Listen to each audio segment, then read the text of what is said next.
प्यार में नफरत तक का सफ़र भाई और बहन का। मैं और मेरे भैया हम दोनों को एक माँ चाहे जन्म ना दिया था, पर हम दोनों की प्यार किसी भी सगे भाई बहन से कम नहीं था। हम दोनों एक दूसरे के बिना रह नहीं सकते थे।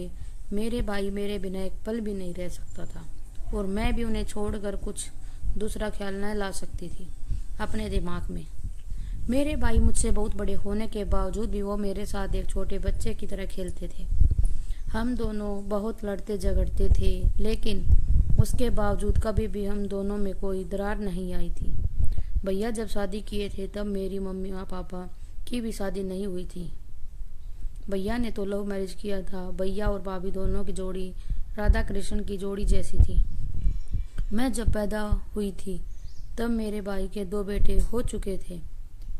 वह फिर भी मुझे अपनी पलकों पर बिठा कर रखते थे।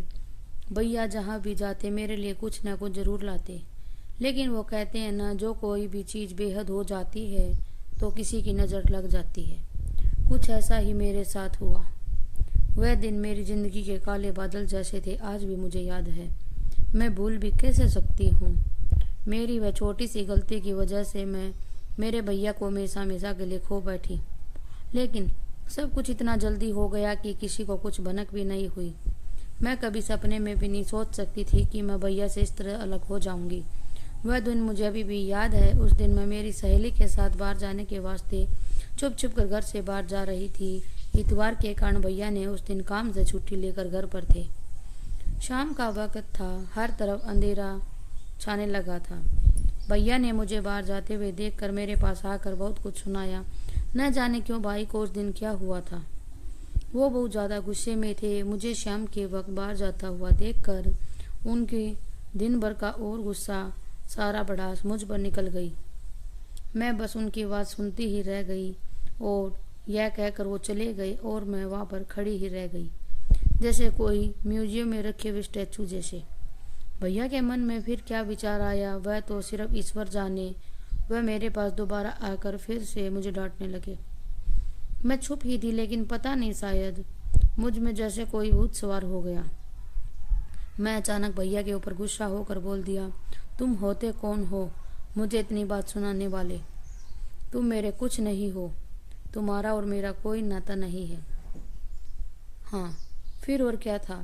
मेरी मुँह से निकला हुआ यह सब जैसे उसके दिल को टुकड़ा टुकड़ा कर डाला। मैं तब बहुत छोटी थी, मुझे पता भी नहीं था कि मैं भैया को क्या बोल दिया। मैं तो बस यह सोच कर रह गई कि मेरे भाई हैं, मैं उनसे रूठ गई तो वह मुझको मनाने आ जाएंगे। उनकी गुस्सा ठंडा तो हो गया तो वह मुझसे आकर खुद बात करेंगे। कुछ देर बाद मुझसे हर दिन की तरह खेल खेलेंगे। न जाने कितनी बात मुझे कहकर मुझे मुस्कुरा लेंगे। फिर सब कुछ ठीक हो जाएगा।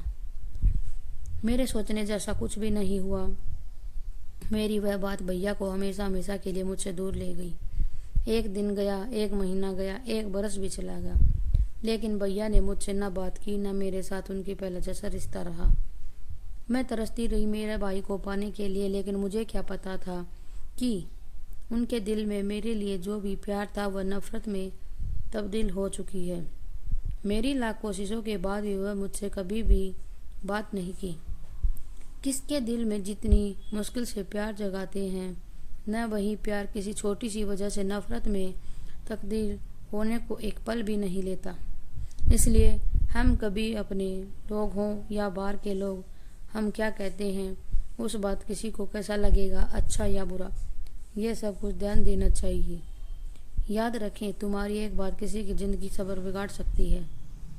हाँ, यह सच है कि किसी को झूठ बोलकर उनके दिल में घर बनाने से कहीं ज़्यादा अच्छा है कि उसको सच बताकर उसका दिल तोड़ देना सही होता है। मगर यह नियम हर जगह लागू नहीं होता। कभी कभी झूठ बोलना पड़ता है प्यार पाने के लिए। यह बोले तो झूठ ही किसी संपर्क की पहली सीढ़ी होती है। लेकिन याद है, वह झूठ किसके अच्छे के लिए होना चाहिए। Thanks for watching.